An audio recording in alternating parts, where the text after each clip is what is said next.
Assalamualaikum warahmatullahi ta'ala wabarakatuh. Bismillahirrahmanirrahim. Alhamdulillahi rabbil alamin. Wassalatu wassalamu ala ashrafil anbiya wal mursalin wa ala alihi wa sahbihi ajma'in. Yang berbahagia Syekh Tuan Haji Muhammad Hamizan bin Saiti, Kadi Daerah Kulai, selaku ahli panel yang pertama. Yang berusaha Ustaz Abdul Manaf bin Abdul Wahab, Imam Daerah Kulai, selaku ahli panel kedua. Yang berusaha Ustaz Muhammad Faiz bin Ruslan, Pegawai Pentafsir Al-Quran Daerah Kulai, selaku moderator. Yang berusaha Ustaz Haji Nasri bin Selamat, Ketua Unit Dakwah Pejabat Kadi Daerah Kulai. Yang berusaha Tuan Haji Muhammad Nasir bin Madlani, Pengurusi Surau Al-Ikhwan, Taman Aman Senai. Barisan urusi program, tuan-tuan, puan-puan, muslimin muslimat, hadirin hadirat yang dirahmati Allah sekalian. Alhamdulillah, segala puji dan syukur dipanjatkan kehadirat Allah Subhanahu wa taala kerana dengan izinnya dapat kita bersama berkumpul di dalam surau Al-Ikhwan ini bagi memeriahkan lagi forum sempena sambutan kemerdekaan peringkat daerah Kulai bagi tahun 2025 Masihi bersamaan 1447 Hijriah. Bagi memberkati majlis pada malam ini, marilah kita sama-sama menadah tangan dan mengaminkan doa yang akan dibacakan oleh Imam Adam Mukris bin Khairun Nizan. Dengan ini dipersilakan.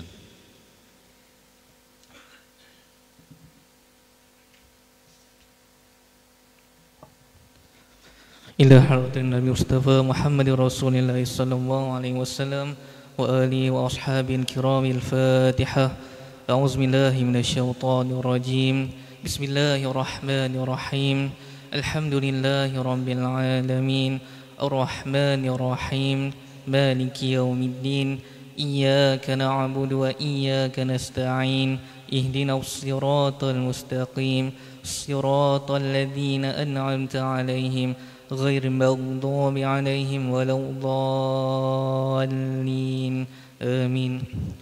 أعوذ بالله من الشيطان الرجيم بسم الله الرحمن الرحيم الحمد لله رب العالمين والصلاة والسلام على سيدنا محمد وعلى آله وصحبه أجمعين. Sesungguhnya kami berhimpun pada hari ini bagi melahirkan rasa kesyukuran di atas kurniaan-Mu yang tidak ternilai. Jadikanlah kami hamba-hamba-Mu yang sentiasa bersyukur di atas nikmat yang berlimpah ruah kepada kami, sempena dengan program Forum Kefahaman Islam sempena kemerdekaan tahun 2025. Ya Fattahu Ya Alim, sesungguhnya Engkau Maha mengetahui bahawa kami di sini ingin menimba ilmu-Mu yang sangat luas bagi mengembangkan potensi kami sebagai hamba-Mu yang Engkau redai. Justru berkati dan rahmatilah perhimpunan kami ini. Kurniakanlah kepada kami apa kiranya ilmu-Mu, sinarilah hati-hati kami dengan cahaya dan hidayah-Mu. Semoga dengannya kami mudah menerima dan menghayati serta mengamalkannya. Ya Zal Jalali wal Ikram, kurniakanlah apa kiranya kepada kami kesihatan anggota, kecergasan minda, ketenangan jiwa, kekuatan semangat. Semoga dengannya kami mampu menepani cabaran, berdaya saing dan mampu mengangkat martabat diri, keluarga, organisasi, masyarakat dan negara kami. Rabbana hab lana min azwajina wa dhurriyyatina qurrata a'yun waj'alna lil muttaqina imama. Rabbana atina fid dunya hasanah wa fil akhirati hasanatan wa qina adzaban nar. Wa sallallahu ala sayyidina Muhammad wa ala alihi wa sahbihi wasallam. Walhamdulillahi rabbil alamin. Taqabbalallahu minkum.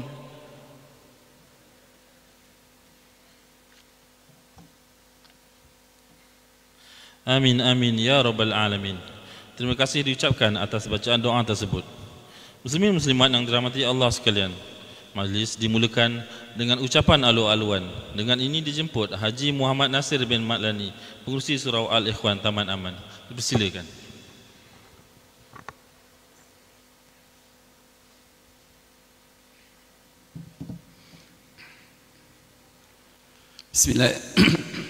Bismillahirrahmanirrahim. Alhamdulillah Rabbil Alamin. Wassalatu wassalamu ala ashrafil anbiya'i wal mursalin Sayyidina Muhammadin wa ala alihi wa ashabihi ajma'in. Yang berbahagia Asyik Haji Muhammad Hamizan bin Sayuti, Qadi Daerah Kulai, dan juga sebagai panel 1 dalam program kita pada malam ini. Yang berbahagia Al-Fadil Ustaz Abdul Manab bin Abdul Wahab, Imam Daerah Kulai, dan juga sebagai panel 2 kita pada program malam ini. Dan yang berbahagia Pengurusa Ustaz Muhammad Faiz bin Ruzlan, Pegawai Tafsir Agama Pejabat Qadi Daerah Kulai, yang mana sebagai moderator kita pada malam ini. Yang berusaha juga pada Al-Fadil Ustaz Tuan Haji Nasri bin Selamat, Ketua Unit Dakwah Pejabat Qadi Daerah Kulai, dan juga yang berbahagia Al-Fadil Ustaz Tuan Haji Malik bin Masai dari Unit Dakwah juga daripada Pejabat Qadi Daerah Kulai. Dan saya ada jemput juga daripada ahli majlis, tak puasan saya dia mana. Jadi pada semua hadirin dan hadirat yang berada pada malam ni, syukur kita kepada Allah Subhanahu Wa Taala, di mana kita, surau kita pada malam ini telah dipilih sebagai host untuk program Kefahaman Islam Sempena Kemerdekaan bagi tahun 2025 peringkat daerah Kulai. Assalamualaikum warahmatullahi wabarakatuh. Dan syukur kita kepada Allah SWT kerana pada malam ini kita dikurniakan nikmat Islam, nikmat iman, dan juga nikmat kesihatan untuk sama-sama kita hadir dan berkumpul di rumah Allah ini untuk mengikuti program yang telah dianjurkan oleh Pejabat Qadi Daerah Kulai pada malam ini. Saya rasa ini adalah julung-julung kalinya forum yang diadakan di surau kita pada malam ini. Jadi saya sebelum ni Ustaz Malik call saya nak buat forum, saya rasa macam kurang keyakinan jugalah sebab kebanyakan forum-forum yang saya hadir di masjid-masjid dari segi persiapan dia sangat menggurunkan saya lah. Tapi syukur Alhamdulillah malam ni kita dapat adakan yang seadanya lah, simple saja persiapan kita pada malam ini. Dan mudah-mudahan ia menjadi kenangan, titik permulaan pada program-program yang seterusnya insyaAllah. Jadi sebenarnya ini adalah sebelum ni pun Pejabat Qadi ada membuat program pengurusan jenazah. Saya rasa pada 2 tahun yang lepas, alhamdulillah dari segi kehadiran banyak juga, ramai juga. Dan pada malam ini juga saya tengok ramai juga yang hadir, cuma kita buat pada hari bekerja lah. Mungkin dari segi kesempatan masa anak-anak sekolah dan sebagainya, dan mungkin tersekat di perjalanan dan sebagainya. Jadi alhamdulillah jugalah kita dapat mengadakan program yang seumpamanya pada malam ini. Jadi kepada yang hadir, tanpa saya mengucapkan banyak terima kasihlah kepada semua yang dapat hadir pada malam ini, kerana tanpa kehadiran tuan-tuan program ini tak akan bermakna. Jadi alhamdulillah, syukur kita kepada Allah Subhanahu Wa Taala untuk kita sama-sama merealisasikan program kita pada malam ini. Dan mudah-mudahan dengan adanya program ini akan dapat memberi kepahaman dan juga pengajaran apa yang akan disampaikan di dalam program kita pada malam ini insya-Allah, mudah-mudahan. Jadi saya bagi pihak pengurusan mengucapkan banyak terima kasih kepada semua pengurusan yang terlibat bagi membuat persiapan program ini agar dapat berjalan dengan lancar dan sempurna. Dan kepada semua netizen ataupun jemaah-jemaah yang telah sama-sama dapat memberikan sumbangan, sokongan moral dan juga material, pihak kami juga mengucapkan banyak terima kasih di atas sumbangan daripada pihak tuan. Jadi saya sekali lagi ingin mengucapkan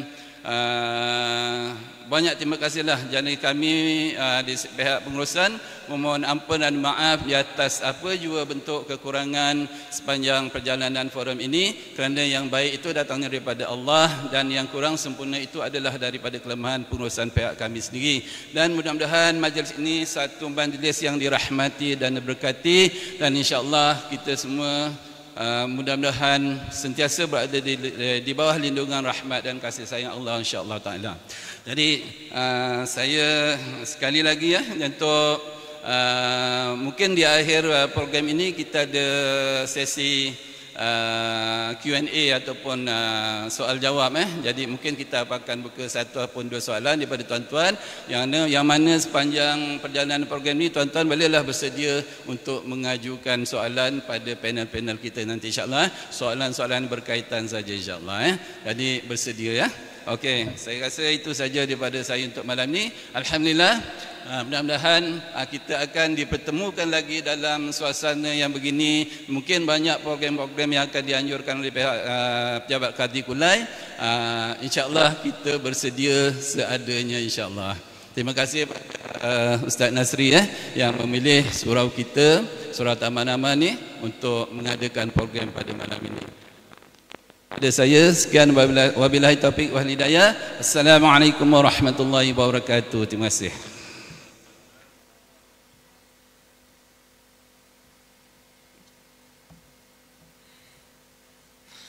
Terima kasih diucapkan atas ucapan aluan itu tadi. Muslimin dan muslimat yang dirahmati Allah sekalian, majlis diteruskan lagi dengan menjemput dan mempersilakan Ustaz Muhammad Faiz bin Roslan selaku moderator, Syekh Tuan Haji Muhammad Hamizan bin Saiti selaku ahli panel pertama, dan Ustaz Abdul Manaf bin Abdul Wahab ahli panel kedua. Dipersilakan.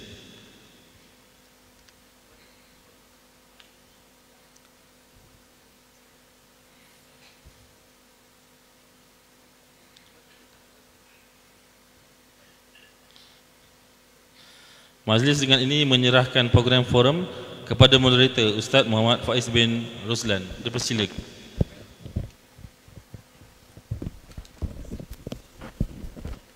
Allah.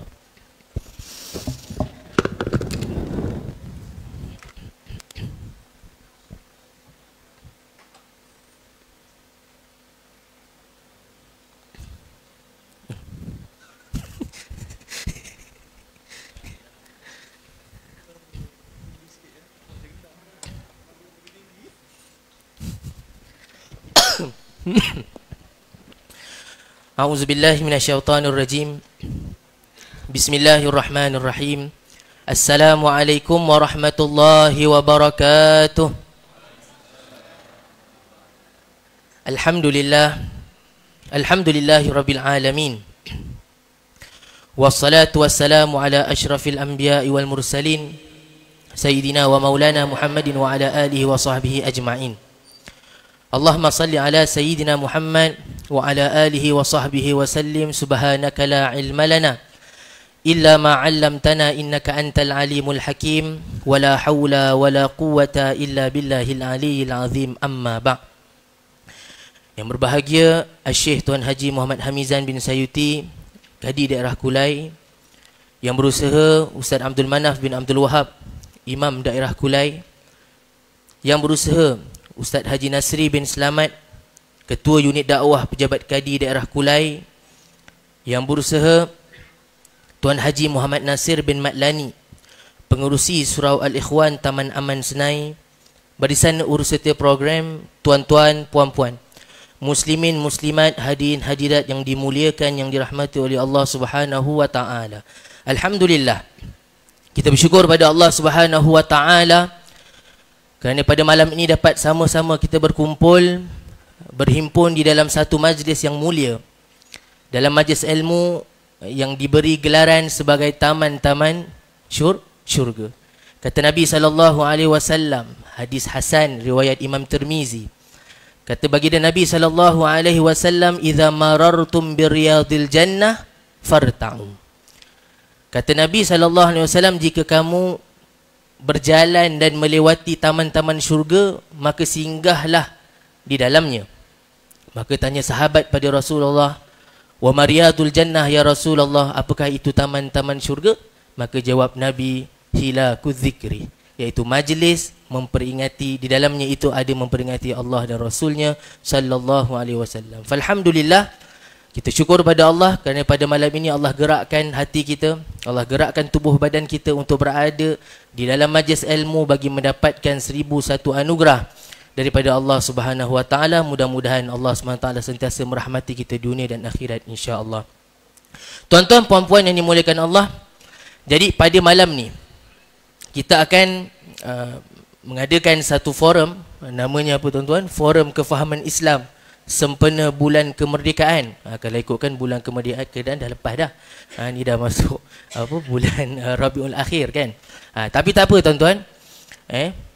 Pada malam ni kita akan membincangkan berkaitan dengan tajuk nikmat kemerdekaan, yang mana saya petik daripada Al-Quran surah Ibrahim ayat 7. Allah berfirman, la in syakartum la azidannakum wa la in kafartum inna azabihi lasyadid. Kalaulah kamu bersyukur dengan nikmat Allah Subhanahu Wa Taala, niscaya aku akan tambahkan lagi nikmat. Dan jikalau kamu kufur dengan nikmat aku, ketahuilah sesungguhnya azab yang sangat pedih untukmu. Ayat ni tuan-tuan, dia menyeru kepada kita untuk sentiasa bersyukur dengan tiap-tiap nikmat yang Allah SWT berikan kepada kita. Dan di antara salah satu nikmat yang besar yang Allah berikan kepada kita, iaitu nikmat kemerdekaan, yang mungkin tak dapat pada sesetengah negara yang lain. Sebagai contoh yang lebih dekat dengan kita tuan-tuan, iaitu negara Palestin, yang sekarang tuan-tuan boleh katakan ratusan rakyat meninggal dunia, ada yang cedera, bahkan tiap-tiap malam mereka dihujani dengan roket. Jadi kita beruntung tuan-tuan, syukur pada Allah kerana negara kita aman daripada segala bentuk penjajahan fizikal. Jadi tuan-tuan, mudah-mudahan kita tergolong dalam kalangan hamba-hambanya yang sentiasa bersyukur dengan nikmat Allah Subhanahu Wa Taala. Tuan-tuan puan-puan dimuliakan Allah, tanpa membuang masa lagi, saya taklah berseorangan. Bersama-sama dengan saya dua orang ahli panel yang disegani, yang menjadi rujukan di daerah Kulai kita ni tuan-tuan. Kata pepatah Arab, al-ma'ruf la yu'raf. Orang yang dah kenal tak perlu kita nak kenalkan mereka lagi. Ini tak apalah tuan-tuan, sekadar kita mengikuti atur cara forumnya. Jadi di sebelah kiri saya, kalau tadi pengacara majlis sebut panel yang kedua, tapi saya minta izin pada pengacara majlis untuk saya pusingkan. Takut-takut kalau tertukar soalan nanti Kang, tu kan, jadi makin panjang pula forumnya. Jadi bersama-sama dengan saya di sebelah kiri, Ustaz Al-Fadhil, Ustaz Abdul Manaf bin Abdul Wahab, Imam daerah Kulai kita. Assalamualaikum Ustaz, sihat Ustaz? Wassalamualaikum. Alhamdulillah Ustaz. Dan di sebelah kanan saya, Syekh Tuan Haji Hamizan bin Sayuti, Kadi daerah Kulai. Dan insya-Allah nanti kita akan sama-sama mendengarkan kupasan demi kupasan, penjelasan demi penjelasan berkaitan dengan tajuk kita pada malam ini, iaitu nikmat kemerdekaan. Jadi tanpa buang masa lagi, saya nak tujukan soalan pada panel kita yang pertama. Soalannya panjang, saya pun tak ingat soalannya itu saya bagi untuk panel yang pertama kita. Bagaimana Islam memainkan peranan dalam perjuangan kemerdekaan negara kita dahulu, dan apakah nilai-nilai Islam yang menjadi tunjang kekuatan perjuangan tersebut? Falyatafaddal mashkura mahjura. Assalamualaikum warahmatullahi wabarakatuh. Alhamdulillahirabbil alamin, wassalatu wassalamu ala asyrafil anbiya'i wal mursalin wa ala alihi wa sahbihi ajma'in. Rabbi shrah li sadri wa yassir li amri wahlul 'uqdatam min lisani yafqahu qawli, amma ba'd. Terima kasih sahabat saya, moderator majlis Ustaz Muhammad Faiz bin Roslan, pegawai tafsir Al-Quran Pejabat Kadi daerah Kulai. Yang saya hormati sahabat bicara wara Syekh Tuan Haji Muhammad Hamizan bin Sayuti, Kadi daerah Kulai. Yang saya hormati pengurusi surau Tuan Haji Nasir serta ahli jawatan kuasanya, dan juga penduduk kawasan atau kampung lah kita panggil, penduduk kawasan surau Al-Ikhwan, betul surau Ikhwan, Taman Aman. Tuan-tuan lah paling aman sekali lepas Bukit Aman. Tak ada tempat dah aman. Nak sebut paling aman, tuan-tuan nak paling aman sekali, dia pergi Jordan. Aman Jordan, tu tempat paling aman lah, selepas pada Bukit Aman. Baik, alhamdulillah tuan-tuan, kita bertemu pada malam ini. Seperti mana moderator kita sebut, merdeka dah lepas, tapi itulah kita nak tahu semangat merdeka, nikmat-nikmat yang Allah Ta'ala bagi pada kita semua. Dan kita dah sambut mereka sampai hari inilah. Sampai hari ini kita tengok sambutan merdeka kita ni dah jadi macam biasa. Dulu merdeka tu, nak merdeka dulu tu punyalah susah, memandi darah, mandi air mata, betul tak? Sekarang ni pergi je merdeka, merdeka, buat baju t-shirt sikit, buat baju korporat, pergi kawat, kalah menang tak penting. Yang penting seronok tu pergi merdeka. Cuba tengok orang dulu macam mana dia nak merdeka. Kalaulah saya nak cerita sikit sejarah ni panjang, saya bukan ahli sejarah tapi belajar. Kalau kita ringkaskan cerita ni, sebenarnya kita ni tak dijajah. Macam mana pula Ustaz? Kalau saya kata sebenarnya kita tak dijajah. Pada asalnya dia ada konflik sikit. Konflik masa Jepun datang serang negara kita ni. Selepas Inggeris masuk, Inggeris meletakkan nama dia sebagai resident, penasihat. Waktu tu dia kita minta bantuan dengan Inggeris. Waktu Jepun kacau negara kita. Saya ringkaskan cerita. Kalau tidak baik saya duduk kat bahagian sejarah, senang. Jadi waktu tu bila Jepun dah serah, dah kalah, dia serahkan balik semua tanah jajahan dia. Tanah jajahan dia ni termasuklah Burma, tanah Melayu semua sekali dia serah. Bila dia serah pada kita, serah pada Inggeris, Inggeris ni dia pandai. Macam mana aku nak dapat negara ni? Maka dia serah pada Inggeris, semua sekali Inggeris jadikan hak dia. Bila Inggeris jadikan hak dia, waktu tu dia nak buat satu perjanjian. Yang mana perjanjian ni dia kena minta agung sultan-sultan bawa bincangan ni pergi London. Tapi alhamdulillah, tuan-tuan yang ada depan saya ni, haji yang lama-lama ni, waktu kalau saya ceritalah, waktu Jepun serah balik kuasa tu, kalau saya ceritalah, waktu Jepun serah balik kuasa tu, Jepun dah mengaku kalah. Kalau saya kata saya ada waktu tu, tanya kat apa? Saya ada waktu tu. Tengok. Dia kata ustaz ni lagi kuat menipu punya. Orang depan ni pun tak menang ni. Ustaz muka komunis tak pernah tengok. Jepun tak pernah tengok. Oh tiba dia cerita, oh saya ada tuan-tuan waktu tu. Bila saya cerita lagi seorang-seorang balik. Lepas saya kata, tuan-tuan wallahu alam, masuk balik tunggu gadi pula ceramah. Yang tadi yang pertama menipu dia kata. Yang depan pun tak cerita tentang Jepun. Dia pula boleh cerita. Tapi kita belajar sejarah. Sejarah ni Inggeris ambil balik, maka waktu tu berlakulah penentangan atuk nenek kita dulu. Menentang sebab apa? Takut ni Inggeris nak ambil jajahan kita ni. Waktu itulah ganggunya, waktu itulah berlakulah pemberontakan. Bila berlaku pemberontakan ni, Inggeris suka. Bila berontak-berontak ni, dia kena nasihat pada sultan supaya serahkan, biar dia yang jaga balik, dia boleh atur balik macam mana keadaan. Betul tak? Kalau saya salah tolong betulkan. Kalau cikgu cikgu tolong betulkan kalau salah. Ini bacaan saya lah. Jadi bila pada waktu itulah nak cerita tadi kemerdekaan, berlakulah perentangan. Tapi kita bersyukurlah pada Allah Ta'ala. Nak jadi merdeka ni, sultan-sultan kita ni serah kuasa pada ahli parlimen. Waktu tu ada parlimen Tunku Abdul Rahman. Kisah ni merdeka ni dulu penat jerihnya. Hari ni merdeka, merdeka. Merdeka, malam ni merdeka, 9 bulan keluar nak merdeka. Itu yang tak guna tu, buat benda kat hotel tak elok. Malam merdeka, orang sambut merdeka, ya Allah, ada doa, ada dengar tazkirah. Dia merdeka dekat hotel. Ada orang merdeka, dia dekat rumah seorang-seorang berhaluah, subhanallah, subhanallah, subhanallah. Dia rasa ya Allah menikmat kemerdekaan.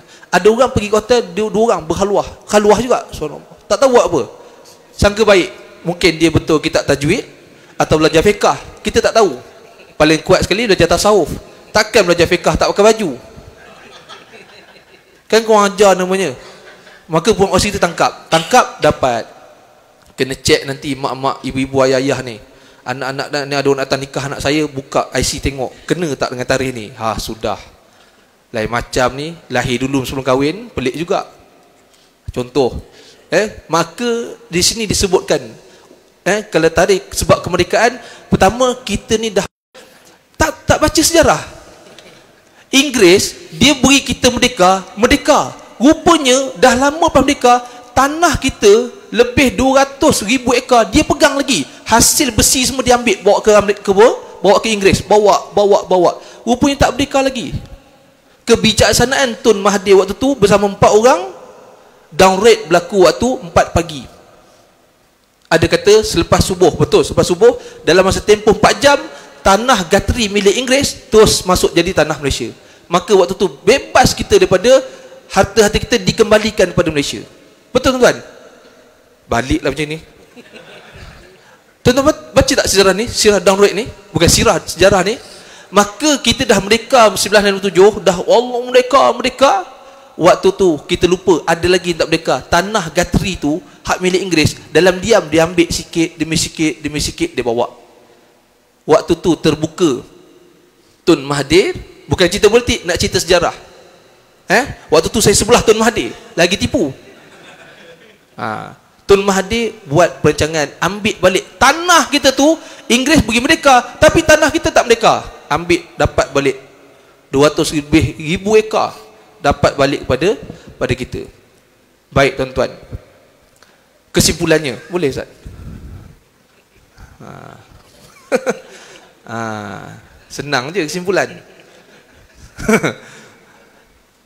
Cerita nak bawa sini, tuan-tuan tengok siapakah orang yang mencadangkan tarikh kemerdekaan dan siapakah orang yang membaca doa pada hari kemerdekaan? Orang lama mesti tahu. Orang yang mencadangkan tarikh kemerdekaan itu kepada Tunku Abdul Rahman, siapa tuan? Almarhum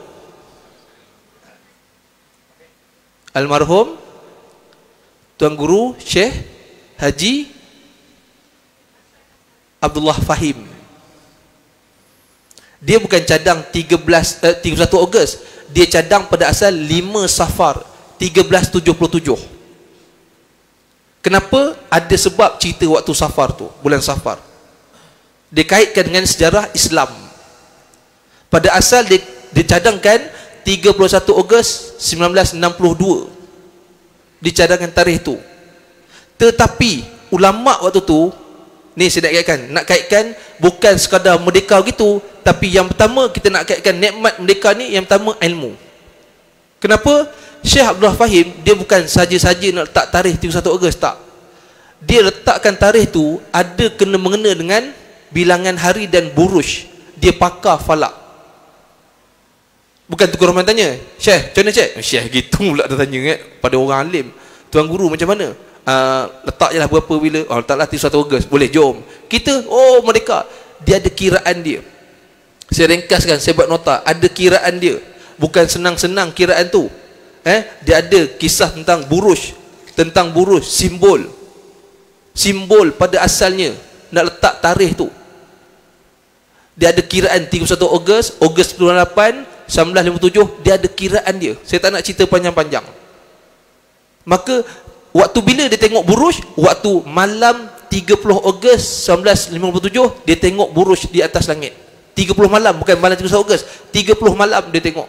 Dia mencadangkan tarikh itu kepada Tunku Abdul Rahman. Bayangkan kalau saya kata waktu tu saya ada sebelah Tunku Abdul Rahman, tuan-tuan percaya? Percaya. Pantang ustaz sikit percaya. Aduh. Saya sebelah Tunku Abdul Rahman waktu tu. Lagi pula bila cerita bab Jepun, saya sebelah Tuan Hiroshima. Lagi menipu. Tapi tuan-tuan, dekat mana kita dapat ilmu ni? Kita kena banyak membaca ilmu. Maka ahli falak dia tengok gabungan dengan tarikh.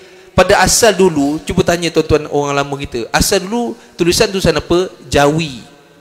Tarikh Hijri, bukan Masihi. Tuan-tuan boleh baca dalam kalangan Syekh Abdullah Fahim ni, apa dia cerita, bagaimana tarikh itu ditetapkan. Maka Tunku Abdul Rahman, kaitan dia apa dia? Tunku Abdul Rahman berjumpa dengan alim ulama.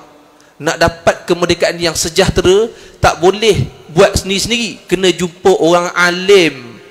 Tanya dia, selepas ni bagaimana, kalau begini macam mana, tarikh ni bagaimana. Maka orang alim membincangkan. Dia berusaha cari dapat satu tarikh yang sampai hari ni kekal.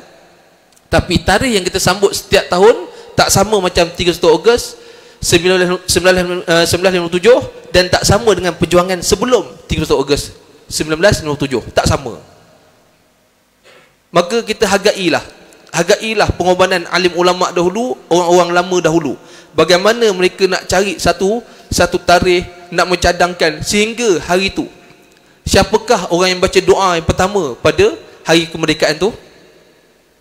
Siapa tuan-tuan? Ha? Siapa kawan baca doa pada hari kemerdekaan tu? Doa dibaca oleh Syekh almarhum Syekh Haji Ahmad bin Said, Mufti Negeri Sembilan yang pertama. Kalau saya salah, betulkan. Takkan saya nak kata saya duduk sebelah tu. Dah 4 kali bertipu. Sejarah sejarah menunjukkan. Sehingga saya tengok dekat portal Negeri Sembilan, laman web Jawatan Mufti Negeri Sembilan, doa dia ada. Doa dia ada dah. Doa dia. Waktu dia baca 1957, doa sampai hari ni kita boleh baca. Alangkah kalau tuan boleh baca doa ni. Contoh kalau kita baca doa mereka ni, siap ada terjemahan lagi oleh Jawatan Mufti Negeri Sembilan. Tuan-tuan tengok apa punca dia. Sini tengok nikmat kemerdekaan kita. Bukan Tunku Abdul Rahman umum saja merdeka-merdeka, tak. Tapi ada perbincangan dengan alim ulama beritahu kita supaya merdeka ni bukan sambut kosong-kosong. Bukan sambut main mengapi pom pam pom pam pom pam, wow merdeka. 6 pagi 7 pagi semua kena gari. Itu yang jenis mak motor lah. RSZ member, 125 member. EFI tak ada, dia tayar kecil. Esoknya tengok ada yang tutup muka. Kenapa ni? Saya malam tadi belajar kitab tapi kena tangkap. Gitu. Dekat mana? Adalah tengok hotel. Lain macam. Cuba bayangkan, kita lah malam tu kita buat sambutan, ada majlis macam ini. Nak ajak beritahu kemerdekaan ni bukannya dengan bayar duit mereka, tak. Dia bayar dengan air mata dan darah. Sebab apa? Sebab ulama-ulama dahulu dengan orang-orang akademik, mereka bukan buat kosong-kosong, mereka berbincang tentang ilmu. Contoh, sebelum masuk isyak ni, saya nak habis dah ni. Part saya dah habis dah ni. Sebab saya yakin saya dengan Tuan Gadi ni, saya dapat jiwa rasa sama. Kita akan berhenti awal, kita akan sembahyang isyak, insya-Allah 8:30 dan kita makan. Dan baik. Ada live. Nasib lah mana tahu kamera, ingat kamera CCTV yang macam MPKU tu bukan masuk surau punya. Live lah, mana tahu lain kali beritahu lah awal. Baik. Saya nak buat tajuk lah, sahabat-sahabat Nabi yang merdeka lah. Mereka bagi sini kita tengok yang dah masuk Islam, yang Nabi doakan kebaikan pada dia. Ramai sahabat Nabi. Dalam kisah ni saya bawa 10 orang sahabat Nabi yang mendapat kemaafan Rasulullah. Maknanya dia masuk Islam, dia merdeka lah, Nabi maafkan dia. Dalam 10 tu ada 5 yang sepatutnya dipancung oleh Rasulullah dengan sahabat, tapi Nabi memaafkan dia. Tapi saya nak buat seorang lah sahabat Nabi yang hebat. Nama dia Khalid Al-Walid. Khalid Al-Walid. Sini ada tak Khalid Al-Walid ceramah kuliah maghrib? Khalid Ali ada? Tak ada Baik. Khalid Al-Walid ni, kalau tuan baca sirah dia, Khalid Al-Walid ni, dia ni sebenarnya hati dia sebenarnya sepanjang dia duduk dekat Mekah, hati dia sebenarnya tak terpaut pada langsung daripada berhala-berhala. Dia memang tak suka dengan berhala-berhala. Tuan-tuan bacalah kisah Suwarus Sahabah, tak Ustaz kitab Arab tu, baca kitab tu ada terjemahan, ada Hayatus Sahabah. Khalid Walid ni jenis orang dia celik mata pagi pergi perang. Celik mata pagi perang. Kalau kita celik mata pagi balik sembahyang subuh ngeteh. Betul lambat sikit balik. Itu ajar Ajar betul tak cakap? Betul Kirim roti canai kat suami, keras roti canai dekat kedai. Berbuih mulut isteri. Sikit lagi sakaratul maut. Sempat hantar, alhamdulillah abang, dia kata. Lupa ada rumah kat rumah. Tu mengetik. Khalid Walid celik mata pagi berperang. Sampailah perang-perang ni, akhirnya abang dia Nabi arahkan. Dia ada, yang saya belajar, dia ada 10 orang adik-beradik. 2 orang adik-beradik lah kita ambil dia masuk Islam. Pertama Umarah bin Al-Walid dengan Al-Walid bin Mughirah. Dua-dua ni masuk Islam selepas perang Badar. Khalid Walid dia tak masuk Islam lagi, lambat. Tapi dia masuk Islam sebelum Fathul Mekah.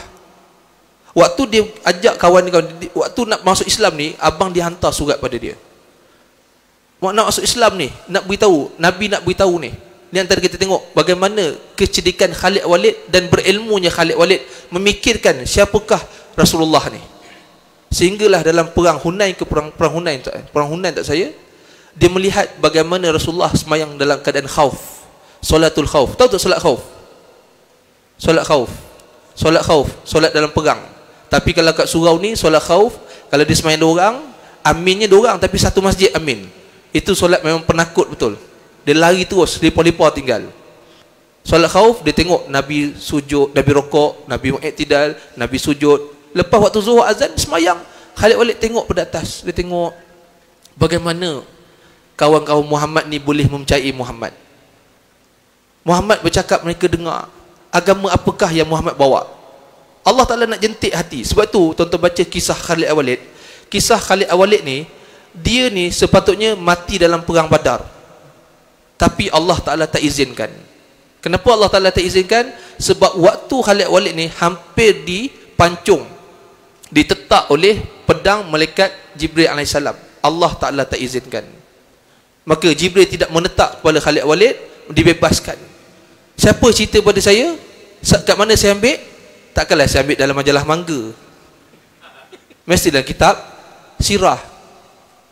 Nabi cerita selepas Khalid masuk Islam, wahai Khalid, kamu nak tahu tak cerita sebenar? Kenapa kamu hidup sampai sekarang? Dan Allah Ta'ala tak benarkan Khalid Walid mati dalam perang. Tapi sepupu dia, kawan baik dia, Ikrimah bin Abi Jahal, mati dalam perang. Yang masuk Islam lewat sikit pada dia. Ada ulama sebut 2 tahun selepas dia masuk Islam, Rasulullah wafat. Khalid Walid lebih awal pada tu. Khalid Walid dapat surat daripada abang dia. Abang dia tulis, Nabi sebut. Dia baca, barang siapa yang dapat surat dekat Mekah, kota Mekah, siapa dapat surat hari tu, dia baca tengah-tengah depan orang Mekah, habis. Dia jadi perisik daripada Muhammad. Khalid Walid dia ambil surat, dia masuk gojek dia pergi hujung Mekah. Dia pergi tu sepadan, dekat-dekat dengan Icon Seat, wallahualam dekat sekitar. Sikit lagi pasar raya dia pergi. Yang faham, tak faham sudah. Nak berhenti dah ni. Jadi, dia baca surat, dia tertarik dengan bacaan surat, Bismillahirrahmanirrahim, Inni Muhammad Abdullah sallallahu alaihi wasallam. Panjanglah kisah dia. Nabi beritahu, kamu ni cerdik wahai Khalid. Masuklah Islam, kamu akan selamat. Panjang suratnya, tuan-tuan boleh kitab Arab tu. Maka Khalid Walid dia mikir lamanya. Dia nak beritahu kisah kecerdikan Khalid memerdekakan diri dia sendiri. Sampailah tuan-tuan, dia dah dapat surat, dia ajak sepupu dia Ikrimah bin Abi Jahal. Sahabat dia Ikrimah. Dia kata, wahai Ikrimah, jom masuk Islam, ikut aku pergi ke Madinah. Marah Ikrimah, kau jangan sebut pasal Madinah dan jangan sebut pasal Muhammad. Bapa aku dibunuh oleh tentera Muhammad, tanam dalam satu lubang sama-sama dengan bapa Safwan bin Umayyah, Umayyah bin Khalaf. Umayyah bin Khalaf pun mati dalam perang Badar. Safwan pun melihat juga. Safwan bin Umayyah, Abu Jahal, geng-geng ni mati dalam perang Badar. Dia ajak Safwan pun marah juga. Akhir sekali dia ajak kawan dia, nama dia Uthman bin Talhah. Uthman bin Talhah. Uthman bin Talhah ni pun sama juga niat nak pergi ke Madinah, nak masuk Islam. Dalam perjalanan ni pula, tuan-tuan tahu tak siapa Uthman bin Talhah? Tahu Uthman bin Talhah? Dia duduk kat impian emas. Pun tak tahu lagi. Kena buka kitab sirah kat masjid ni. Uthman bin Talhah, keluarga dia pemegang kunci Kaabah hari ni. Keluarga dia pemegang kunci Kaabah pada hari ni. Tak silap saya, keluarga dia yang pegang kunci ni orang yang ke-101 daripada Bani Syaibah. Hebat. Uthman bin Talhah pun ikut. Sampai tengah-tengah jalan, Khalid Walid dengan Uthman nampak seorang lagi. Rupanya tengok-tengok dah jauh, siapa pula ni?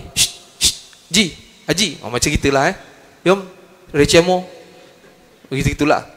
Tengok, siapa ni? Rupanya Amru bil As. Tanya, kau nak pergi mana ni? Aku nak pergi Madinah, nak beriman dengan Muhammad. Samalah tujuan kita bertiga. Tuan-tuan tengok, cerita ni panjang, saya ringkaskanlah. Sampailah pada Madinah. Nabi kata, Ikrimah dengan Khalid ni orang yang cerdik. Orang yang cerdik. Tengok kecerdikan Khalid Walid, bukan sekadar dalam perang, tapi dia ni seorang manusia yang mana dia mencari cahaya. Daripada kegelapan nak keluar, cari cahaya. Akhirnya Allah Ta'ala beri kebijaksanaan, dia jumpa Rasulullah SAW. Dia kenal Rasulullah pada perang Badar. Dia memang nak kenakan. Strategi Khalid lah Rasulullah hampir terbunuh. Strategi Khalid lah menyebabkan Rasulullah hampir terbunuh dalam perang Uhud. Allah Ta'ala selamatkan. Maka Rasulullah ni, Rasulullah tanya pada abang dia, adik kamu ni bagus, bijak, kalau dia masuk Islam lagi bagus. Sehingga Rasulullah nak lantik jadi ketua perang. Akhirnya lantik jadi ketua perang. Allah Ta'ala nak punyalah kehebatan Allah Ta'ala pilih Khalid dan sahabat-sahabatnya merdeka daripada kegelapan, masuk kepada cahaya. Maka sampailah mati. Dan Nabi SAW mendoakan, Khalid ni orang yang cerdik dan dia akan masuk syurga bersama-samaku. Ni baru seorang, Khalid Al-Walid. Kalau kita cerita sahabat-sahabat yang betul-betul memang memerdekakan hati dia daripada kegelapan pergi cahaya, ramai. Tapi saya buat seorang je, Khalid Al-Walid. Maka nikmat di sini ialah yang dikecapi oleh pertama, ilmu. Kena belajar ilmu agama. Bila ada ilmu agama, tuan-tuan tengok, orang akademik akan minta pandangan orang agama untuk apa? Cari tarikh kemerdekaan. Dah terdapat tarikh kemerdekaan, buat majlis, kena ada doa keberkatan sampai hari ni kita tak dijajah. Hebat? Hebat. Di sini rupanya yang pertama sekali belajar ilmu agama. Sebab apa? Al-Islam ya'lu wa la yu'la alaih. Islam ni lebih tinggi dan tak ada yang lebih tinggi pada Islam.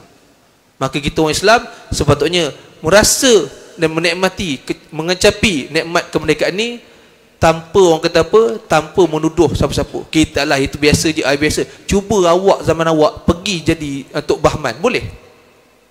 Awak jadi Tok Bahman, jadi siapa lagi? Siapa orang lama je? Orang tu saya tak sempat zaman tu. Mat Kilau. Sempat tuan-tuan, sempat. Haji sempat je Mat Kilau. Sempat. Kan aku cakap lagi kan, kena ban pula kan.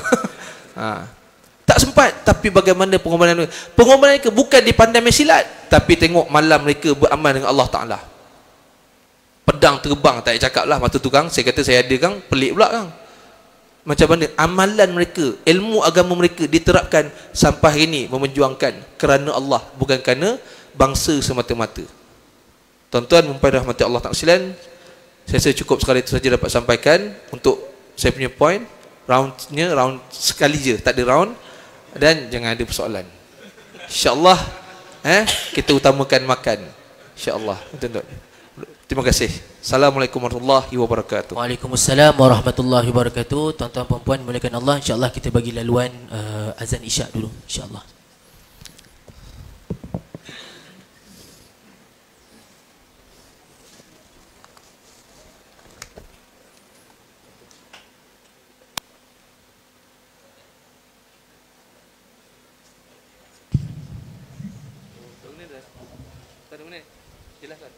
Allahu Akbar, Allahu Akbar,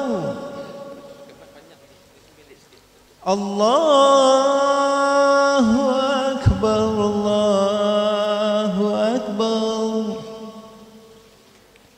Ashhadu an la ilaha illallah,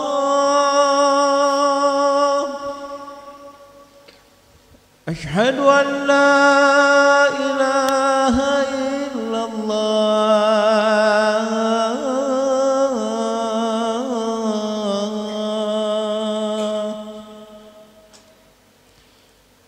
أشهد أن محمدا رسول الله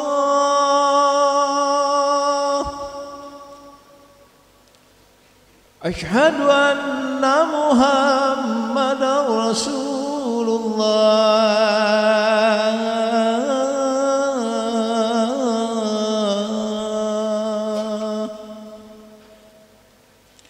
حي على الصلاة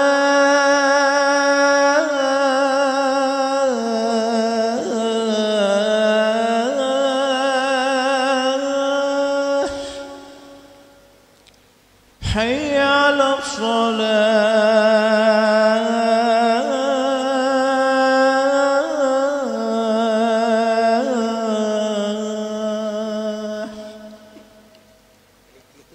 حي على الفلاح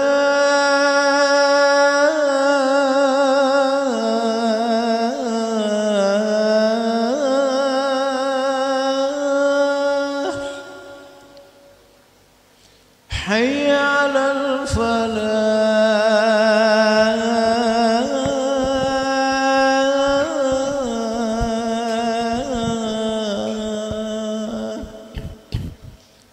الله أكبر الله أكبر لا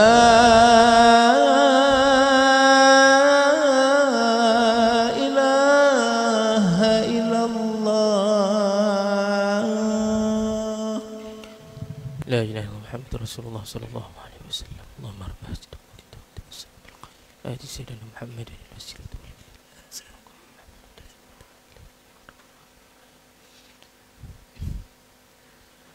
Tuan-tuan puan-puan yang dimuliakan Allah Subhanahu wa taala. Jadi begitulah penerangan yang bagi saya agak panjang jugalah yang disampaikan oleh Ustaz Abdul Manaf. Saya tak sangka rupanya Ustaz Manaf juga boleh jadi rujukan untuk sejarah sejarah negara tuan-tuan. Jadi alhamdulillah apa yang saya sendiri boleh simpulkan daripada penerangan Ustaz Abdul Manaf tadi berkaitan dengan peranan Islam dalam perjuangan kemerdekaan. Jadi saya memetik juga daripada kata-kata Prof Madya Dr. Kasim bin Dukiman. Baru-baru ni beliau sebut, kalaulah dalam satu majlis tu kita nak baca doa, kalau boleh biarlah mimbar tu diletakkan di tempat yang lebih tinggi. Yang ini menunjukkan bahawa Islam ya'lu wa la yu'la alaih. Islam tu adalah sesuatu yang tinggi, maka tidak ada yang lebih tinggi daripadanya. Jadi kalau kita ingat kembali sejarah-sejarah kemerdekaan, ulama-ulama kita, tokoh-tokoh Islam kita memang tak boleh larilah daripada perjuangan utama dalam kemerdekaan. Antaranya tokoh yang disebut tadi, Syekh Abdullah Fahim, Syekh Muhammad Said, Syekh Muhammad Said, dan ramai lagi tokoh-tokoh perjuangan lain. Samalah pada zaman baginda Nabi SAW juga. Kalau kita belajar dalam sirah Nabi, sahabat-sahabat Nabi, Sayyidina Umar, Sayyidina Abu Bakar, Sayyidina Osman, Sayyidina Ali pun antara sahabat yang menjadi rujukan panduan utama baginda Nabi SAW dalam pentadbiran baginda, syura dan strategik peperangan. Jadi tuan-tuan, puan-puan dimuliakan Allah, tanpa buang masa lagi kita teruskan pada soalan panel kedua kita. Bila kita mengambil makna kemerdekaan itu, kalau apa yang kita tahu bila kita sebut merdeka, makna merdeka tu bebas daripada penjajahan fizikal, seperti mana yang Ustaz Abdul Manaf dah cerita pada kita tadi. Tapi sebenarnya makna merdeka ni dia tak terbatas pada makna tersebut sahaja. Bahkan dengan lebih meluas lagi, iaitu bebas pemikiran kita, budaya kita, akidah dan syariah kita dari segala pengaruh atau perkara-perkara yang tidak baik. Jadi itu kira pembukaannya lah. Jadi penjelasan yang lebih panjang lagi saya serahkan kepada Al-Fadhil Tuan Haji Hamizan bin Sayuti, Kadi Daerah Kulai kita. Dalam konteks Malaysia hari ini yang sudah mencapai 68 tahun kemerdekaan, apakah cabaran utama umat Islam dalam mengekalkan kemerdekaan dari sudut akidah, pemikiran dan budaya, dan bagaimana cara penyelesaiannya? Dengan itu saya mempersilakan Al-Fadhil untuk menjelaskan. Falyatafadhal mashkura ma'jura. Bismillahirrahmanirrahim. Assalamualaikum warahmatullahi wabarakatuh.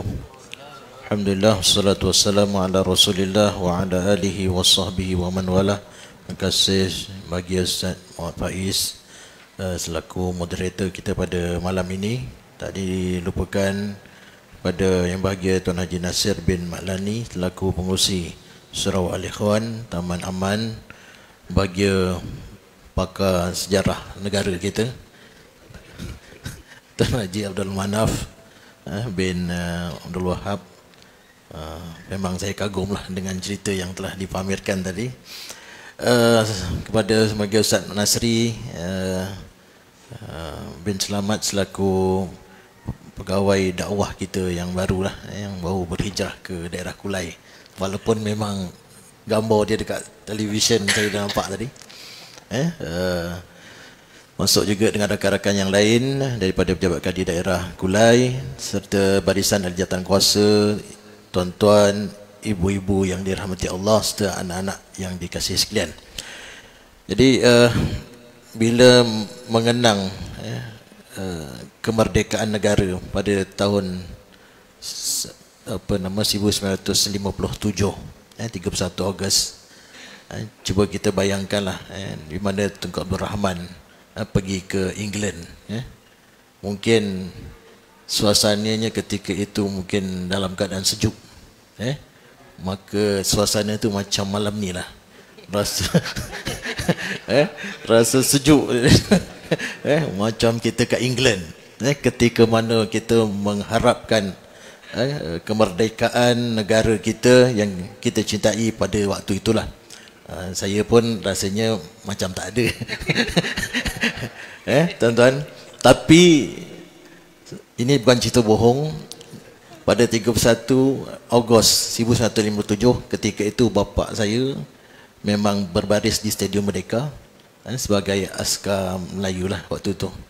Jadi gambar tu ada dalam album, saya simpan sampai sekarang. Maknanya itu cerita betul. Cuma anak dia tak ada lah waktu tu. Belum lahir kan. Jadi inilah yang kita harapkan. Mudah-mudahan tadi kita dah jelas ataupun telah dijelaskan oleh bagi Ustaz Abdul Manap berhubung dengan kemerdekaan negara kita yang patut kita syukuri. Seperti kata moderator, la in syakartum la azidannakum wa la in kafartum inna azabi lasyadid. Maknanya apa jua nikmat yang kita yang dikurniakan oleh Allah Subhanahu wa taala, apatah lagi nikmat yang begitu besar. Tuan-tuan, nikmat kemerdekaan ini adalah nikmat yang begitu besar. Bukan senang untuk kita melaksanakan mana kita bebas untuk melakukan orang kata ketaatan, bebas untuk melakukan pengabdian kepada Allah Subhanahu wa taala, melaksanakan apa jua perintah Allah.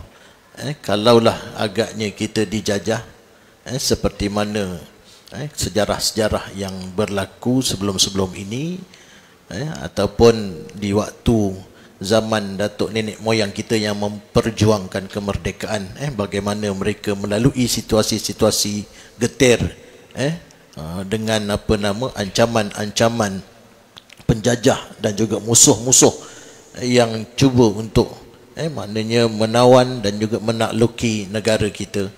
Maka itu adalah satu perkara yang agak sukar. Dari sudut perkembangan ilmu pun agak terbatas berbanding zaman kita sekarang ini. Alhamdulillah. Sebab tu mana-mana ceramah saya akan sebut apa yang pernah dinyatakan oleh Allah Subhanahu wa taala dalam surah Al-Baqarah berhubung dengan Allah tanya pada kita. Kalau ditanyalah agak-agak kita nak jawab apa? Am hasibtum an tadkhulul jannah walamma ya'tikum mathalul ladzina khalau min qablikum massathumul ba'sa wad-dharra wa zulzilu hatta yaqula rasul wal ladzina ma'ahum mata nasrullah ala inna nasrallahi qarib. Saya suka bawa perkara ini untuk ingatan kita bersama dan juga diri saya sendiri. Bila Allah tanya, apakah kamu sangka yang kamu akan masuk ke dalam syurga? Agak-agak kita nak jawab apa, tuan-tuan? Maknanya Allah bagi tahu dalam bahasa yang mudah kita faham lah. Kalau ditanya, agak-agak engkau besok masuk syurga ke tak? Kita nak jawab apa? Allah berikan satu perbandingan situasi. Maknanya betapa mahalnya syurga tu yang selayaknya dihuni oleh mereka yang bersungguh-sungguh menjaga Islam ataupun menaikkan Islam ataupun memperjuangkan Islam. Siapa dia? Di kalangan para sahabat dan juga baginda Nabi sallallahu alaihi wasallam. Cuba bayangkan dua situasi yang berbeza. Maknanya dulu dia kata walamma ya'tikum mathalul ladzina khalu min qablikum. Kita tak lalui pun situasi seperti mana yang dilalui oleh umat-umat sebelum kita. Bagaimana mereka berperang, bagaimana mereka berhadapan dengan musuh, bagaimana mereka ditindas, ditekan. Kalau sekarang ni kita lihat penduduk-penduduk Gaza yang dah beratus ribu mati, berpuluh ribu mati, ditindas oleh puak-puak Yahudi yang angkuh, yang sombong, yang nak menakluki bumi Gaza. Saya dengar malam tadi. Pukul berapa saya tak ingat. Siapa tu P.U. Rahmat yang bersama dalam Sumut.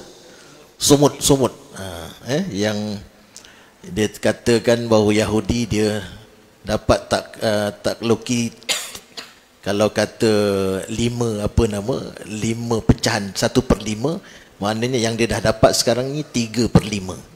Yang masih dia belum yang belum nak luki adalah tebing barat dengan Gaza. Yang dia belum, itu pun dah lunyai dah dibuatnya. Yang tebing barat ni maknanya dia dah, sebab kat situ dah berlakunya, dia dah dapat tawan ataupun dah mula merampas di situlah adanya Baitul Maqdis dan sebagainya. Tapi tak mustahil satu ketika nanti dia akan menguasai kawasan tersebut. Sekarang ni pun dah sukar untuk masuk. Jadi tuan-tuan dan mati Allah, kita lihat bahawa kita tak nak negara kita kembali dijajah seperti mana dulu. Sebab itulah maka dengan orang kata dengan nikmat yang Allah berikan, kita tak perlu, maksudnya bukan tak perlu, maknanya kita seharusnya untuk berhati-hati dan berjaga-jaga, jangan terlalu selesa sangat, jangan terlalu leka dengan macam-macam perkara yang kita rasakan mereka ni tidak akan duduk diam. Sebab tu dalam Al-Quran dikatakan walan tarda ankal yahudu walan nasara hatta tattabi'a millatahum. Mereka ni sama sekali tidak akan redha sampai bila-bila lah. Sebab dekat situ adalah lan Zamakhsyari yang membawa maksud lan ni, kalau lan ni tidak je, kalau lan ni selama-lamanya tidak. Maknanya nampak muka tu macam okey je, tapi hakikat sebenarnya dia ada perancangan. Macam dia nak dapatkan, nak merampas nak membentuk negara Israel ni. Sebenarnya sebelum dia dapat berjaya menakluki negara Israel, dia dah ada perancangan 50 tahun. Yahudi ni dia dah ada perancangan 50 tahun untuk menakluki Palestin. Banyak ideologi yang dia bangkitkan, yang dia war-warkan, sehingga akhirnya berjaya. Sampai dia antara salah satu yang disebut dalam kitab Tayyar Fikriyah Mu'asarah, karangan Syekh Muhammad Qutub, ada disebut antaranya dalam dia kata nak menguasai dunia ni, salah satu daripadanya dia minta untuk bangsa Yahudi ni kumpul emas. Kumpul emas dalam arti kata lain maknanya kumpul kekayaan. Bila dia ada duit, bila dia ada kuasa, bila dia ada, maknanya boleh ada beli senjata, maka dia akan rasa diri dia ataupun negara dia kuat. Lalu itu yang menyebabkan dia boleh bertindak macam-macam, bom sana bom sini dan sebagainya, selain daripada sekutu-sekutu dia lah yang menyokong dan sebagainya. Jadi itu. Jadi inilah yang saya nak saya ingatkan untuk diri kita bersama. Maknanya dalam mendepani cabaran ini, maknanya kita sama-samalah berjaga-jaga, berhati-hati, dan kita banyakkan berdoa, banyakkan kita berusaha bagaimana nak mengekalkan kemerdekaan ini. Ini dah 68 tahun, itu adalah satu tempoh yang sudah lama sebenarnya, tapi tak mustahil kita tengok bagaimana kejatuhan kerajaan Osmaniyah. Dah beratus tahun pun kalau kata mereka nak merancang untuk menjatuhkan, wallahu alam, itu maknanya apapun kuasa Allah Subhanahu wa taala yang akan menentukannya. Tetapi seperti mana yang saya katakan, maknanya musuh tetap akan mengatur strategi. Tapi walau bagaimanapun, kalau kita banyakkan berdoa dan bersedia, wa makaru wa makarullah wallahu khairul makirin. Mereka merancang, Allah juga merancang. Kalau seandainya ialah kita banyak berdoa, minta tolong kepada Allah, dan kita menunjukkan kesungguhan kita dengan amalan ataupun dengan menjaga Islam ini, maka tak mustahil kalau Allah nak membantu dan merancang untuk mengekalkan kedaulatan ataupun kemerdekaan negara kita. Baik, sebab tu tuan-tuan, maknanya bila Allah kata walamma ya'tikum mathalul ladzina khalau min qablikum, itu menandakan bahawa perjuangan orang-orang dahulu, para sahabat baginda Nabi sallallahu alaihi wasallam. Bukan satu perkara yang mudah untuk mencapaikan satu kejayaan. Sehingga terpaksa meninggalkan bumi Mekah, tanah air sendiri ditinggalkan. Tuan-tuan, tanah air sendiri itu atas perintah Allah Subhanahu wa taala. Terpaksa tinggalkan kerana dah tak tahan dah dengan tekanan demi tekanan oleh puak-puak Quraisy. Waktu tu mereka kuat. Tapi berkat penghijrahan baginda Nabi sallallahu alaihi wasallam dan para sahabat ke bumi Madinah, dan penduduk-penduduk Madinah juga maknanya mengalu-alukan menerima kedatangan baginda Nabi sallallahu alaihi wasallam. Dan ketika itu ringkaskan cerita, Madinah ataupun umat Islam pun semakin kuat. Maka akhirnya kita lihat Mekah yang ditinggalkan telah pun dengan takdir Allah telah pun dapat, bukan dirampas, maksudnya mana kekuatan puak-puak Quraisy ataupun musyrik di Mekah ini semakin lemah kerana sokongannya dah kembali kepada baginda Nabi sallallahu alaihi wasallam. Dan sebab tu Nabi pada kisah perjanjian Hudaibiyah, Nabi pergi ke Mekah waktu itu tak bawa senjata. Dia bawa kambingnya. Sebab apa? Nak menunaikan haji dan umrah. Tuan-tuan, tapi bila sampai di Hudaibiyah, berlaku sedikit konflik, maknanya ada kata yang sahabat wakil tentera Islam jamaah Islam yang bersama Rasulullah itu ditangkap dan dibunuh, ada berita begitu. Maka jadi para sahabat ni jadi marah lah kan. Akhirnya berlakunya perundingan di antara puak Quraisy yang sebenarnya hakikatnya ketika itu mereka dah lemah. Dah lemah dah. Jadi tuan-tuan, bila berlakunya perjanjian Hudaibiyah, lalu ada pula di kalangan para sahabat yang memandang bahawa perjanjian tersebut berat sebelah. Tapi segala-galanya itu adalah merupakan wahyu daripada Allah Subhanahu wa taala. Walaupun nampak berat sebelah, tapi perkara itu telah diperkenankan oleh Allah Subhanahu wa taala. Lalu baginda Nabi sallallahu alaihi wasallam bersetuju ketika itu. Dan antara salah satu dari perjanjian yang telah dimeterai, yang telah dibuat, iaitu pada tahun tersebut tidak boleh mengerjakan fardu haji dan umrah. Maknanya padahal dia dah niat umrah daripada Bir Ali kan, daripada Madinah datang dalam keadaan ihram.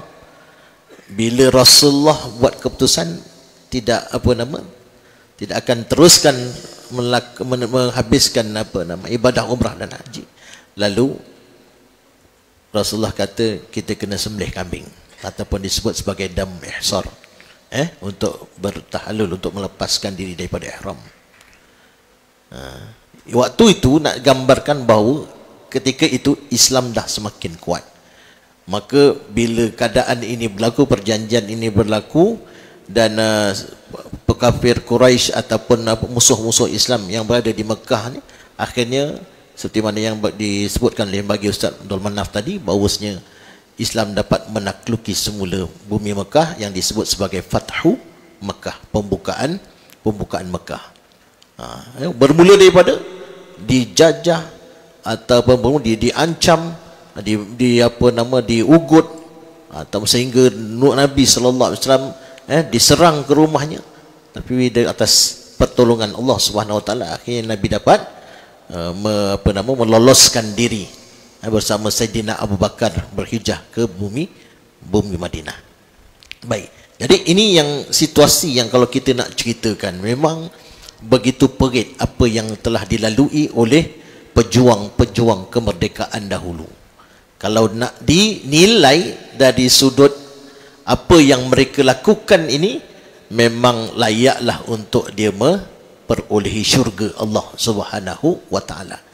Tapi bila Allah buatkan satu persoalan, tuan-tuan, adakah kita tak layak sebab kita tak berjuang macam mereka? Tapi nak bagi tahu bahawa kita ini berada dalam zon yang selesa, yang Allah anugerahkan pada kita, yang Allah anugerahkan kemudahan, kesenangan, yang mana kita tak perlu nak mengangkat senjata, tak perlu nak orang kata melawan musuh dan sebagainya. Sekadar datang masjid sembahyang, sama-sama sembahyang jemaah, malam kita qiyamul lail, kata contoh, dengar ceramah, tak ada orang ganggu pun. Maknanya apa? Ini adalah nikmat yang Allah berikan kepada kita, yang sama-sama kita kena jaga dan pelihara. Jangan selesa sangat, jangan kita leka, sedangkan hakikatnya musuh-musuh Islam tetap akan atur strategi daripada masa ke semasa. Mereka tidak akan penat. Yang pasti mereka akan berjaya untuk menguasai kita dalam keadaan kita lemah. Sekarang kalau kita rasa kita masih kuat, okeylah, kita tak nampak sangat. Tapi bila satu ketika nanti kita dah lemah, apa jua dari sudut apa pun lemah, dari sudut moral kita lemah, dari sudut bangsa pun kita lemah. Kalau kita nak cerita tentang apa nama, orang kata apa, keruntuhan moral akhlak yang berlaku dalam masyarakat Islam kita sekarang ini, itu yang kita bimbang. Macam mana kita nak mempertahankan kemerdekaan kalau dekat pusat serenti kita yang paling paling tinggi, kalau dalam penjara orang Islam yang paling ramai, betul tak? Kalau yang buang anak, kan, yang buang anak dalam surat khabar, campak daripada tingkat berapa, mati anak tu, kecai. Yang apa nama, buang tepi jalan, yang tahu-tahu tengok depan surau, bila tengok jantina, ada lelaki, ada perempuan. Zaman jahiliah dulu perempuannya yang ditanam. Zaman Nabi Musa anak lelaki je, sebab takut lahirnya lelaki, bayi lelaki yang akan menggantikan takhta pemerintahan Fir'aun. Lalu dia minta untuk cari anak lelaki yang lahir untuk ditangkap dan dibunuh. Zaman Fir'aun dulu anak lelaki yang apa, yang dibunuh. Zaman jahiliah anak perempuan. Top zaman kita ada lelaki, ada perempuan. Mana lebih dahsyat? Mana lebih dahsyat, ibu-ibu? Kan? Macam tadi tu Ustaz Manap cerita kan, sambut merdeka, berkhulwah. Arab sikit lah, halwat tu Jawa. Kalau Arabnya khulwah. Khulwah ni maknanya bersendiri-sendirian, seperti mana baginda Nabi sallallahu alaihi wasallam berkhulwah di Gua Hira, kan? Tapi ni berkhulwah pula kat hotel. Zikir apa tu? Itu tak sempat zikir. Patutnya Allahumma jadibna syaitan. Rupa-rupa dia yang jadi syaitan. Allahu Akbar. Saya ingat dulu satu ketika masa saya di Keluang,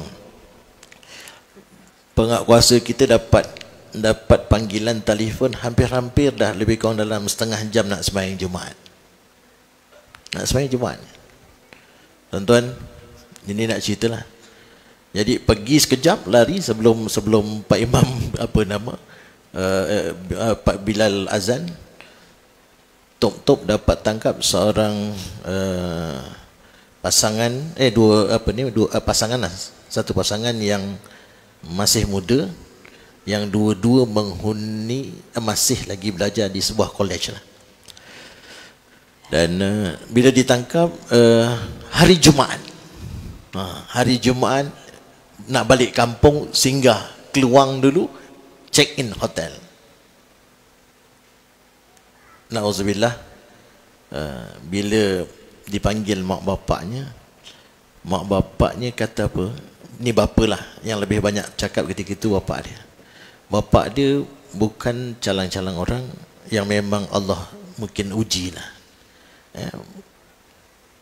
Bapak dia kata, Ustaz, pakaian yang dia pakai ni saya tak pernah belikan. Saya tak pernah belikan, dan saya tak sangka macam mana dia boleh pakai baju seketat ini. Sedangkan saya tak pernah pun beli baju ini. Dan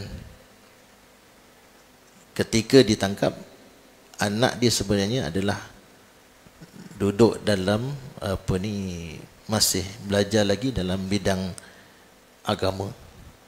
Tetapi diuji oleh Allah, boleh terpengaruh dan akhirnya ditangkap dan berkhaluat, dan bapaknya pun ada latar belakang agama.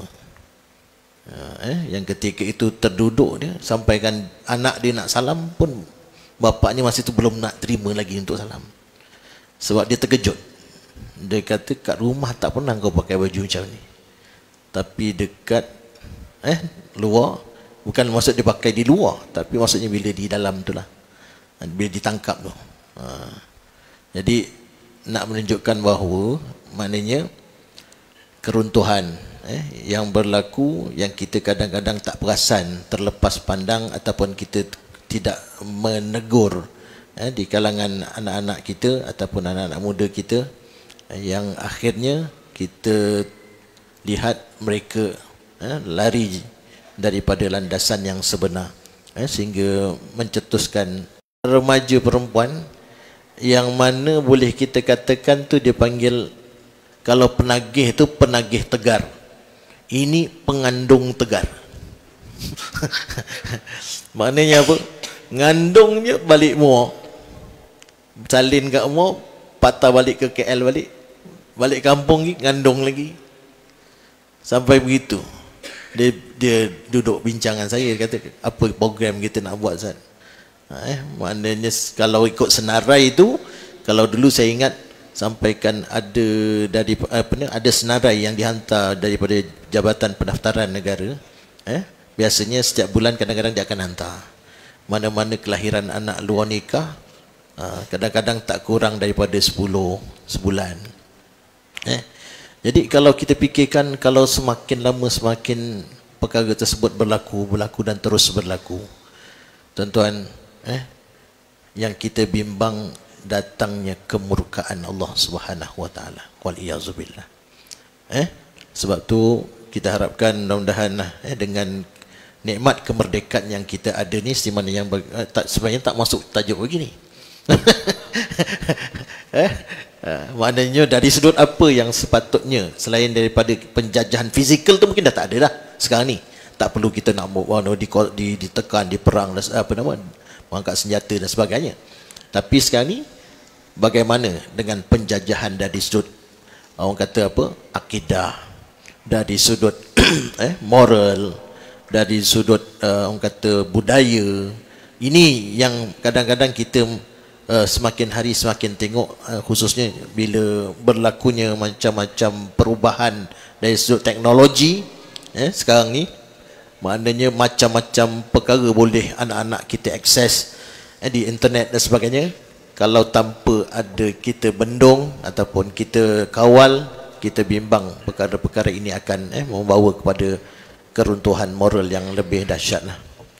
Sebab itulah kita harapkan bahawa perkara ini bukan daripada istilahnya hanya kita sekadar melihat saja, dan kita sekadar serah pada Allah Subhanahu Wa Taala saja tanpa kita usaha. Sedangkan Allah kata apa?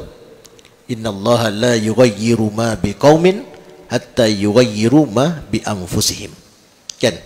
Maknanya Allah tidak akan mengubah nasib sesuatu kaum itu melainkan kita yang perlu melakukan satu perubahan.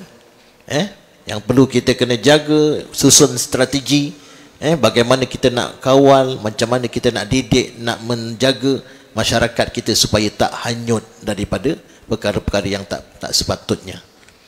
Macam akidah, dah merdeka 68 tahun tetap ada dia punya perkara-perkara yang tak selesai lagi. Tak tahulah nak belajar. Dia suka cari benda yang pelik-pelik, kan? Dengan sihaknya lah, kan? Nabi dengan Tuhan tu lebih kurang sama, kata dia. Wal iyazubillah. Lagi apa? Macam-macam ajaran. Ada yang pengaruhnya boleh ramai tu. Apa dia? Sambil zikir, sambil isap pipe. Subhanallah. Itu agaknya lah.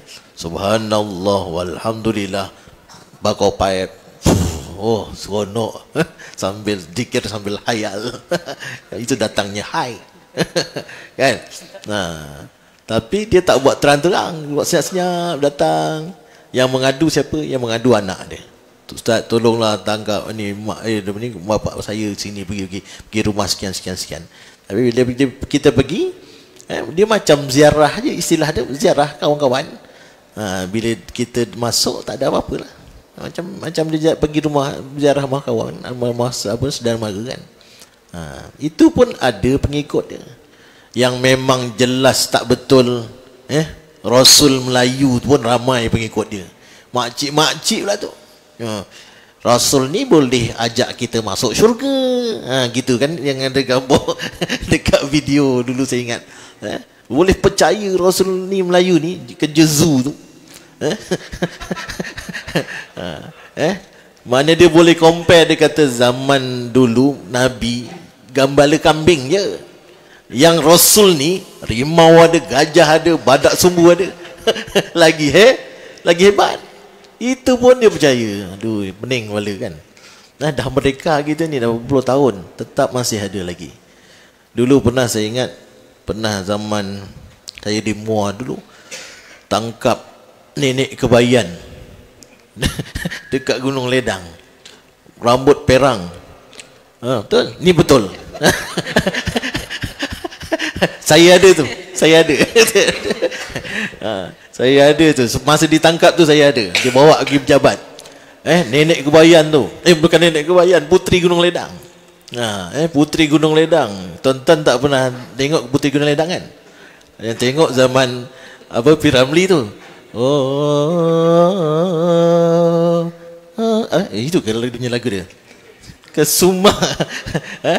Kesuma apa dia punya, saya tak ingat dia punya apa, lagu dia tu kan yang panggil Piramli dan Hang Tuah tu kan. Baik. Masa ditangkap tu tuan, dahlah rambut dia perang. Dia ni berperanan apa? Orang datang tu memang nak apa ni, minta bantuan dia untuk mungkin jampi dan sebagainya. Kemudian kalau kata yang nak nombor lah, kalau yang nak kaya lah kan sebagainya. Yang yang malangnya masa ditangkap tu, rambut perang, pakai baju Brazil, pasukan bola sepak Brazil. Tu nasib baik masa tu JDT belum ada. Kalau JDT ada agaknya pakai itu. Itu pun orang sanggup manjat gunung tu semata-mata nak jumpa dia, semata-mata nak betapa, nak jumpa dia, nak minta apa orang kata hajat dan sebagainya. Pun ada. Itu dah berapa tahun? Rasa saya dah lebih dalam tahun, mungkin dalam 40 lebih tahun merdeka masa tu. Tuan-tuan, ini yang kita perlu fokus sekarang ini, begitulah. Dari sudut maknanya penjajahan minda, penjajahan dari sudut moral kan. Sekarang ni mereka akan tetap cuba cari jalan bagaimana nak menguasai hati-hati manusia ni. Ni dah lebih 8.30. Sama nak? Dah lapar. Okey, boleh lagi tu ibu-ibu sekian? Boleh lagi kan? Mana apa yang kita harapkan insya-Allah bagi kita, lagi-lagilah yang kami yang masih rasanya masih muda, Ustaz Faiz lah masih muda lagi kan, anak pun masih kecil-kecil lagi, mana kita kena sama-samalah maknanya kawal, dan juga bukanlah kita nak mengongkong sangat, tidak, tapi sekurang-kurangnya kita cari jalan, buat anak-anak kita memilih satu perkara yang mana yang lebih baik, mana yang patut dihindarkan, mana yang tak perlu untuk dipilih. Maka ini peranan kita sebagai ketua keluarga ataupun sebagai ibu bapa lah. Cabaran tetap akan ada, dari segi apa orang kata, kalau dululah kita nak tengok di kalangan masyarakat Melayu kita yang bertatu, saya rasa tak jumpa, susah nak nampak. Tapi sekarang ni lebih open untuk dedahkan di TikTok, di dia bercakap secara live, tapi tengok badan, berconteng sana, berconteng sini. Kalau kata pakai marker pen tu okey lagi. Ini memang tembak betul, tanam betul. Jadi benda ni dah jelas memang hukumnya haram, tapi tetap dibuat. Bila dah ada, nak buat macam mana? Nak hilangkan dah tak boleh. Sembayang kena sembayang tak? Macam mana nak sembayang ustaz? Tak sah. Ada apa? Ada tatu. Air tak boleh sampai. Itu satu pandangan yang memang lebih menyesatkan. Kalau dah ada apa? Dah ada keinginan untuk bertaubat ataupun nak melaksanakan ibadah, tuntutan ibadah, maka teruskan. Walaupun dalam keadaan yang dah itu cerita dulu, itu dah kira orang kata apa? Dah dosa yang lalu. Nak buat pun, kalau nak hilang ke pun mungkin ada teknologi je, tapi mungkin suka mahal dan sebagainya. Ada juga tapi memudaratkan. Baik daripada dah tak boleh nak kata apa, itu antara dia dengan Allah Subhanahu Wa Taala. Yang penting dia dah bertaubat. Tuan-tuan, itu bentuk-bentuk. Maknanya yang macam-macam lah kalau kita nak tengok. Maknanya dari sudut sifat malu yang sepatutnya menjadi identiti orang Melayu. Tapi tuan-tuan, kita tengok ada yang di media sosial yang bercakap dengan kata-kata yang lucah. Tuan-tuan perasan tak sekarang ni yang promote jual barang-barang untuk lelaki, aksesori lelaki, siapa dia? Wong wetok apa wong lanang? Wong wetok sing ngedol. Reti tak? Ubat kuat lah apa, kalau pakai sapunya macam mana lah apa. Mana namanya apa orang kata, orang Melayu ni adalah orang yang sifatnya pemalu. Sekarang ni dah orang dah tak segan. Kan? Kadang dekat apa YouTube tiba-tiba lalu jual. YouTube jual tu tak apa, cerita pula. Abang saya ni dulu gini, Ultraman, dulu Superman. Sekarang apa? Sekarang dah jadi Spiderman, katalah contoh gitulah. Tapi setelah saya jumpa Ustaz Manap, akhirnya alhamdulillah. Nampak tuan-tuan, tak malu dedahkan cerita yang tak sepatutnya dicerita dengan orang, oleh kerana nak apa? Nak duit ataupun nakkan kekayaan. Jadi inilah yang saya bimbang, tuan-tuan yang dirahmati Allah. Dengan kelemahan-kelemahan yang beginilah, maka musuh akan ambil peluang. Dia akan terus bagi galakkan, terus dan terus dan terus dan terus. Lagilah zaman AI sekarang ni kan. Memang cukup mudah. AI walaupun hakikatnya benda yang istilahnya orang boleh nak memalukan kita, orang nak apa orang kata, ialah nak menjatuhkan kita, buat muka macam ni, walaupun hakikatnya bukan kita berada di tempat tersebut. Tetapi tuan-tuan, pada masa yang sama kita juga boleh positifkan, kita gunakan untuk menjadi perisai kepada kita, untuk mencari maklumat, ilmu dan sebagainya. Itu patut kita kena seimbang. Yang tak betul kita tinggalkan, yang betul kita teruskan. Okey tuan-tuan, saya sebenarnya tak bercadang nak bercakap lama, tapi oleh kerana cerita sedap agaknya. Cerita sejarah. Dia cerita sejarah yang siapa tu? Baca buku sejarah Pak Maun.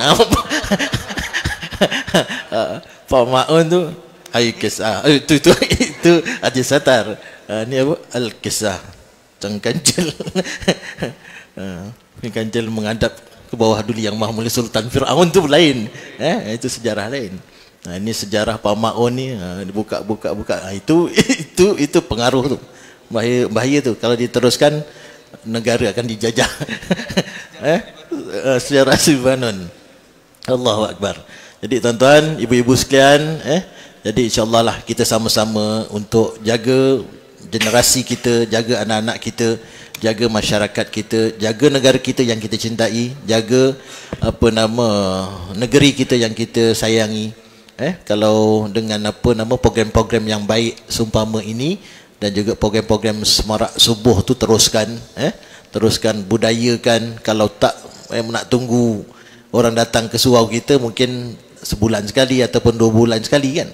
Dari mana di peringkat kita teruskan, budayakan, ajak anak-anak kita ramai-ramai, supaya kekuatan itu akan datang, kekuatan Islam itu akan, semangat Islam itu mempertahankan Islam itu akan datang, dan jiwa kita itulah yang antara yang dididik oleh Allah Subhanahu Wa Taala kepada baginda Nabi sallallahu alaihi wasallam.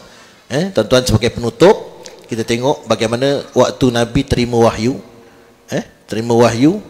Jadi apa antara tips yang Allah perkenalkan kepada Nabi SAW, tak lain tak bukan untuk solat ataupun bangun malam. Ya ayyuhal muzammil qumil laila illa qalila nisfahu aw inqus minhu qalila aw zid alaihi warattilil qur'ana tartila. Kata Allah, ya ayyuhal muzammil, wahai orang yang berselimut, bangunlah, qumil laila illa qalila, walaupun dapat sedikit waktu yang kita peruntukkan. Kalau dapat bangun untuk solat 2 rakaat pun alhamdulillah, kan? Kalau ada kekuatan lagi, tambah lagi. Kalau ada kekuatan, tambah lagi. Kalau tak dapat separuh, mungkin sekurang daripada itu. Kalau ada kekuatan, mungkin lebih daripada separuh malam. Contoh. Okay, kerana apa? Kerana Allah nak berikan kekuatan dalaman bagi Nabi SAW. Selepas itu, lepas diberikan wahyu, ada tugas yang berat. Apa dia? Nak menyebarkan Islam. Bukan satu perkara yang mudah. Nabi bermula seorang diri, kemudian berkembang dan terus kembang, dan cabarannya pun makin hebat. Bagaimana tuan-tuan, nak berhadapan dengan situasi itu? Maka Allah didik Nabi untuk kuatkan dalaman dahulu, kuatkan hati dulu, kemudian barulah Allah perintahkan, ya ayyuhal muddathir kum fa'anzir. Bila dah kuat, bangunlah dan berilah peringatan. Bermula daripada sir, kita tengok, akhirnya secara jahar, secara terang-terangan. Kerana apa? Waktu tu kerana jiwa dah kuat. Sebab tu lemah macam mana sekalipun kita, tak berapa semangatnya kita, tak ada cara lain, duduklah di tikar sejadah, kita bermunajatlah kepada Allah, merintihlah kepada Allah. InsyaAllah Allah akan berikan jalan yang cukup mudah bagi kita, insyaAllah. Jadi saya rasa cukup sekadar itu yang dapat kongsikan. InsyaAllah ada lain masa kita dapat bertemu kembali. Mohon ampun dan maaf di atas terlanjuran kata. Sekian dahulu, wabillahi taufiq wal hidayah. Assalamualaikum warahmatullahi wabarakatuh. Waalaikumsalam warahmatullahi wabarakatuh. Alhamdulillah, cukup panjang lebar penerangan daripada Tuan Kadi kita berkaitan dengan cabaran budaya yang sepatutnya kita kena berhati-hati, walaupun kita dah pun melepasi daripada kemerdekaan kita. Jadi kita tanyalah pada diri kita sendiri, tuan-tuan, puan-puan, walaupun kita telah pun melepasi hari kemerdekaan, yakni kemerdekaan dari sudut fizikal, penjajahan fizikal, tapi kita tanya pada diri kita, adakah sudah pun kita merdeka pada budaya kita, pengaruh akidah dan syariah kita daripada perkara-perkara yang tidak elok. Saya memetik daripada hadis baginda Nabi sallallahu alaihi wasallam, hadis sahih, kata Nabi sallallahu alaihi wasallam, la tattabi'unna sanana man kana qablakum shibran bi shibrin wa zira'an bi zira'in hatta law dakhalu dubba khujrin la dakhaltum hujra dabbin la dakhaltum. Kata Nabi sallallahu alaihi wasallam, nanti kalian akan mengikuti budaya ataupun pengaruh orang-orang yang sebelum kalian. Kalaulah kamu, orang-orang sebelum kamu itu masuk ke dalam lubang biawak sekalipun, kalian akan tetap ikut mereka sekali. Dia kata sahabat, siapa? Adakah Yahudi dan Nasrani? Maka kata Nabi, qala faman, siapa lagi kalau bukan golongan Yahudi dan Nasrani. Jadi ini adalah peringatan daripada baginda Nabi sallallahu alaihi wasallam kepada kita untuk sentiasa berhati-hati. Pastikan kita tidak terpengaruh dengan perkara-perkara yang tidak baik, dengan budaya-budaya yang tidak baik, demi kesejahteraan kita dan juga kesejahteraan negara kita, dan demi menjadikan negara kita baldatun tayyibatun wa rabbun ghafur, negara yang baik yang sentiasa dirahmati oleh Allah Subhanahu wa taala dan mendapatkan keampunan daripada Allah Subhanahu wa taala. Tuan-tuan puan-puan yang muliakan Allah, dengan penjelasan daripada kedua-dua panel kita tadi, maka selesai sudahlah kita punya forum kefahaman Islam sempena bulan kemerdekaan kita pada tahun ini. Mudah-mudahan kita sentiasa dirahmati oleh Allah Subhanahu wa taala. Amin ya rabbal alamin. Tuan-tuan, yang baik itu datang dari Allah, yang kurang itu datang dari kelemahan diri saya sendiri. Aku qauli hadza wa astaghfirullahal azim li wa lakum. Assalamualaikum warahmatullahi wabarakatuh. Terima kasih diucapkan kepada moderator dan juga kedua ahli panel.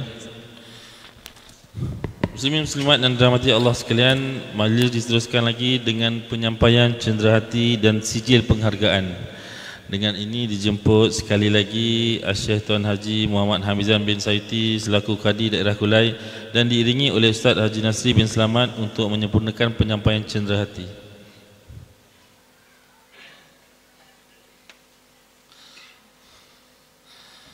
Dipersilakan Ustaz Haji Nasri bin Selamat untuk menyerahkan hati kepada ahli panel kedua, Syekh Tuan Haji Muhammad Hamizan bin Sayuti.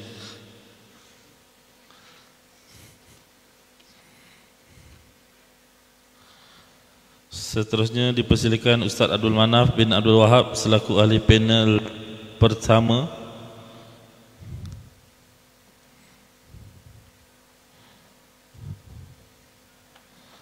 Seterusnya Ustaz Muhammad Faiz bin Ruslan selaku moderator.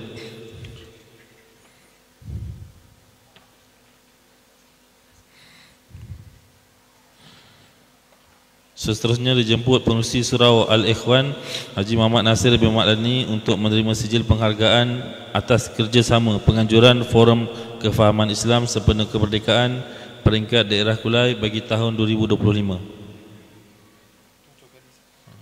Dijemput Tuan Kadi, Tuan, untuk penyerahan.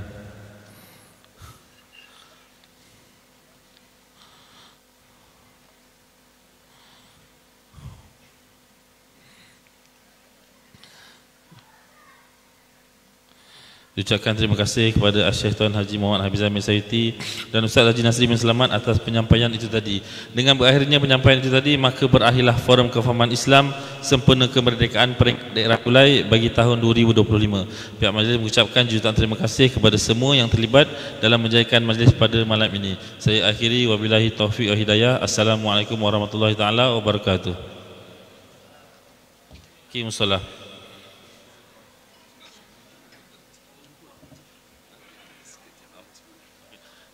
Selepas solat isyak nanti dijemput semua jemaah untuk makan.